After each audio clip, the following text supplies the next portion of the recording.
Fortnite just changed the game, and this is going to be great for Call of Duty as we talk about some of the new things that Fortnite is implementing with their Creative 2.0, which they're calling UEFN. And a lot of people won't realize this off the front because you're going to see kind of some of the stuff they're doing with it. And obviously, kind of, if you've played Call of Duty for as long as I have, you'll know that a lot of times people bash on Fortnite for its cartoony look, but that kind of gets thrown out the window. Obviously, they're going to still have those elements, but they're going to be changing the game in so many levels. And this just shows how far Activision and all the studios are behind on this stuff, because it creates a huge opportunity to allow your players to be creative and make their own content and allow it to be consumed by the rest of the player base. And this is a huge thing because creating the content is time consuming of itself and enjoyable for the people that want to make that content if they inspire to do that, whether they want to get into game development or whatever. There's a lot of different things they can learn within this system, whether it's the new coding or the way you're going to build assets and sell assets or whatever. You're going to be able to literally make almost anything you can imagine. And as they integrate stuff throughout the upcoming years, it's only going to get more insane at what people are going to be able to put out, where it looks like AAA quality, but it could have been just a couple people that work together to make something within this new system. It also helps with the collaboration factor because there's some people that are going to be good at certain things and better at others and not so good at others. So they can work with other people within the community. Let's say you go in, you see somebody's map, and you're like, I really like the level design you had, but I'm going to rock with that. And I'm really good at making the animations for this robot or AI or whatever it is. And you kind of work and collaborate to make something really special that people can enjoy for every genre. Because they actually showed a little bit of a first-person shooter elements. They show like a samurai style element. They show some other like PvP, like domination, hardpoint style elements that we've been accustomed with Call of Duty. And whether you want to have a mini map or a HUD, or there's going to be so many different elements you can change. And this creates a lot of opportunity and exciting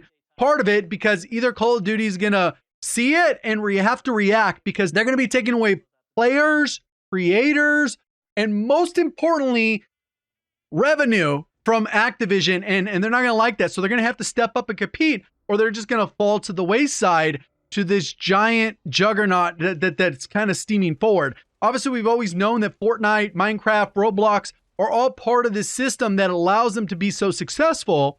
And COD has always been a little bit behind, but now that gap has gotten significantly wider. Another element of this that a lot of times people don't really realize is the diversity. Obviously, I already mentioned a couple different avenues they can go, but there's so many different niches of game that maybe would appeal to an audience that just doesn't have one made. And you're like, hey, I want to play this game. It doesn't exist.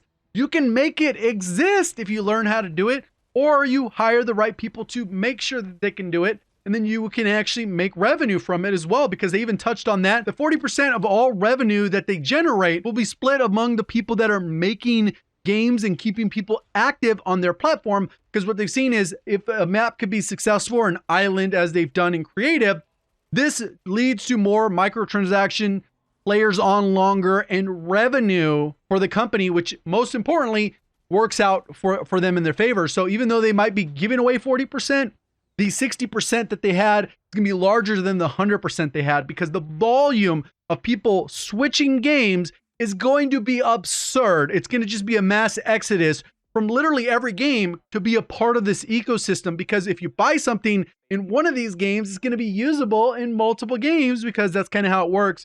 Kind of like a simplified NFT thing, because you can really do it that way in a quote unquote metaverse. One of the most amazing parts is you're going to always end up with great content because of that competitive aspect, where people are fighting for that revenue, essentially that 40%.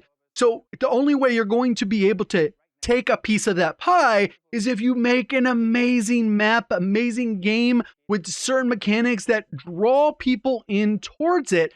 Because if more people are playing your map, your game, you're going to get a larger percentage of that revenue than if you just throw something out there and no one ever plays it. So this creates a huge open market in terms of what people are going to be interested in, what people are going to be able to create and make. So they almost monopolize that market, and you're not thinking about playing COD or whatever random games are out there, Tarkov. You can literally make whatever game you want within this. And I'm sure after a few months, you're going to see some like inklings of what it can potentially look like. And then a few years later, we're going to have an insane amount of variety where you can literally jump on and it's going to be something for everyone, which is kind of nuts to think about. That kind of scale of game that they have the trust. It's a win-win for them, because I feel like sometimes companies can get a little too greedy, stingy. They're going to hold the whole market share, which only just hurts them in the long run. And all those things are going to stack on top of each other so that you get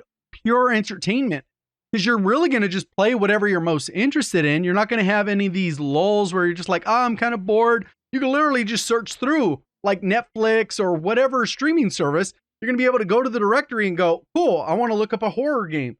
Boom, this one has the best reviews. Boom, jump in, just beat that horror. It's going to be crazy. And you can be like, oh, I want first person, third person. I want, you know, whatever, floating sphere. Who knows? There's going to be a ton of things.